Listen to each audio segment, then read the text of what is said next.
Bonjour, le Jura s'apprête à connaître aujourd'hui une véritable révolution numérique. Le Conseil général porte un large plan de diffusion de l'Internet haut débit. Le haut débit, ça peut paraître très compliqué. Je vous propose aujourd'hui d'en percer les mystères.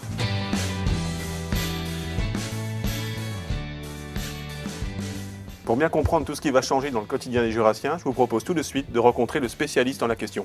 Vous venez? Jean-Claude Servilla, bonjour.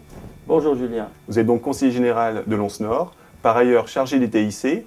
Est-ce que vous pouvez nous expliquer un petit peu plus concrètement quels sont les travaux entrepris par le Conseil général du Jura en matière de haut débit?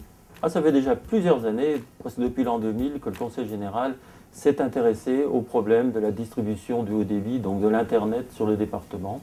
Et à la suite d'une étude, on s'est rendu compte qu'il y avait nettement des insuffisances, notamment au niveau des campagnes, et qu'il fallait faire quelque chose.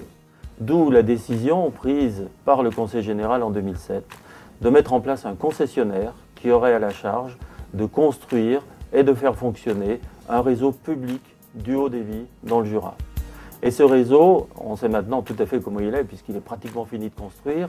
C'est une boucle de fibre optique de 450 km, faite à la fois de fibres optiques qui ont été installées, pour lesquelles on a creusé pour les mettre en place, mais aussi de fibres optiques existantes qui ont été utilisées, notamment sur l'autoroute. Réseau de fibres optiques qui est en fait un anneau qui se situe à peu près à égale distance des bords et du centre du département, de façon à pouvoir ravitailler assez facilement les centraux téléphoniques qu'on appelle des NRA, qui peuvent à ce moment-là dégrouper complètement le numérique et permettre à tous les utilisateurs, qu'ils soient particuliers, qu'ils soient industriels, d'avoir du DSL. Je ne dis pas de la DSL, mais du DSL, c'est-à-dire un produit symétrique, comme on peut le voir maintenant. Ça, c'est la première chose, l'anneau de fibre optique, la colonne vertébrale de cet élément. Là-dessus se greffent des pylônes qui, eux, vont distribuer, cette fois-ci par voie hertzienne. Ça s'appelle du WiMAX, c'est un peu comme le Wi-Fi, ça porte un petit peu plus loin.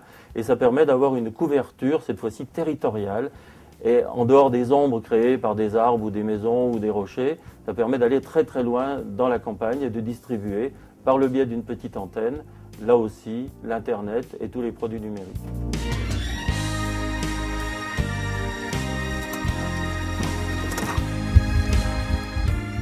Alors nous voici en pleine campagne jurassienne avec le camion de l'association Juratique, association qui sensibilise les entreprises aux nouvelles technologies. C'est donc depuis ce camion que nous allons nous connecter à Internet via le satellite et recueillir quelques témoignages. Alors premier témoignage, je vous propose d'entrer en contact avec Jean-Gabriel Nast, qui est maire de la commune de Lochaumois, petit village du Haut-Jura. Jean-Gabriel Nast, bonjour. Bonjour. Qu'apporte le plan de développement haut débit pour une commune comme Lochaumois? Pour une commune comme Lochaumois, je pense que ça va changer énormément de choses, tant pour les particuliers que pour la commune, les associations et les structures communales en général, comme l'école publique dans laquelle nous nous trouvons tout de suite, puisque nous sommes dans la salle informatique de l'école primaire communale de Lochaumois. Donc ce plan de développement haut débit est synonyme de changement pour la commune. Mais concrètement, que va-t-il changer au quotidien? On va pouvoir familialement aller voir ses petits-enfants avec des webcams, avec des choses comme ça pour les personnes les plus âgées. On va pouvoir aller faire des démarches administratives directement sur son ordinateur personnel. On va pouvoir aussi, au niveau de la médiathèque de Lochaumois, qui dispose d'une cyberbase financée par la Caisse des dépôts, on va pouvoir effectivement améliorer le service rendu aux usagers. On va pouvoir naturellement, en termes d'administration au niveau communal, bien mieux communiquer avec la préfecture, les différentes administrations et naturellement le Conseil général. Jean-Gabriel Nast, merci. Voilà, vous l'avez vu, beaucoup de changements pour les collectivités locales, pour les services publics. Maintenant, je vous propose de voir le monde de l'entreprise à Coiseret avec Jérôme Vincent. Jérôme Vincent, bonjour. Bonjour Julien. Pouvez-vous en quelques mots nous expliquer le fonctionnement de votre entreprise et ce qui vous empêche aujourd'hui de vous développer? Donc l'entreprise Vincent réalise des outillages pour l'injection plastique et injecte des pièces pour les secteurs du médical, du matériel de laboratoire. Et aujourd'hui, donc, nos principaux points faibles en termes de communication, c'est effectivement le débit de l'Internet qui est très faible. J'en suis même arrivé à être obligé de me déplacer dans des zones desservies par l'ADSL avec mon PC portable pour récupérer divers fichiers pour nos clients.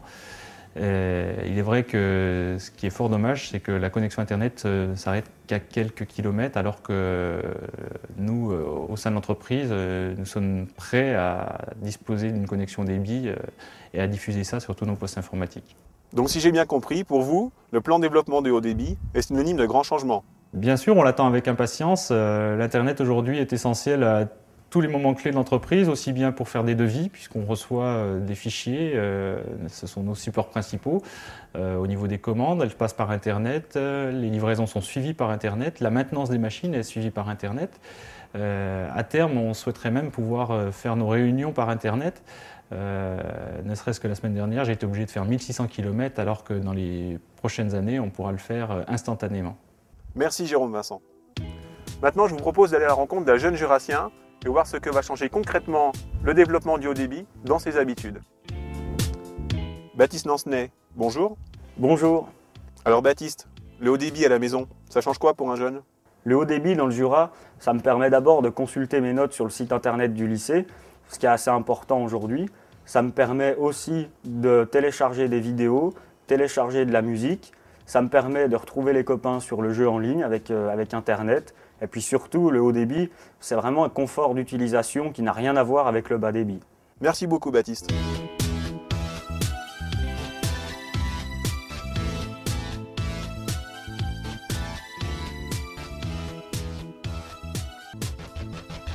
Donc si j'ai bien compris, la route est prête. Comment est-ce que le Conseil général envisage d'ouvrir et d'informer le public de cette ouverture? Avoir des routes et avoir un réseau public, c'est bien. Il faut l'utiliser, il faut qu'il serve à quelque chose. Et c'est pour cela que déjà, auparavant, le Conseil général avait réfléchi et avait commencé à contacter et les entreprises et les collectivités pour les informer, mais aussi pour faire un travail de fond sur l'utilisation des nouvelles technologies. Bon alors, vous l'avez vu, le haut débit c'est très simple. Alors n'hésitez plus, connectez-vous, franchissez le cap et profitez pleinement de tous les avantages qui vous sont offerts par ce grand projet du Conseil général. Le Conseil général a des objectifs, réussir les dossiers aménagement du territoire, l'aéroport de Tavaux, la ligne LGV, le contournement de Lons et bien entendu le haut débit. Et pour plus tard, le très haut débit dans quelques années.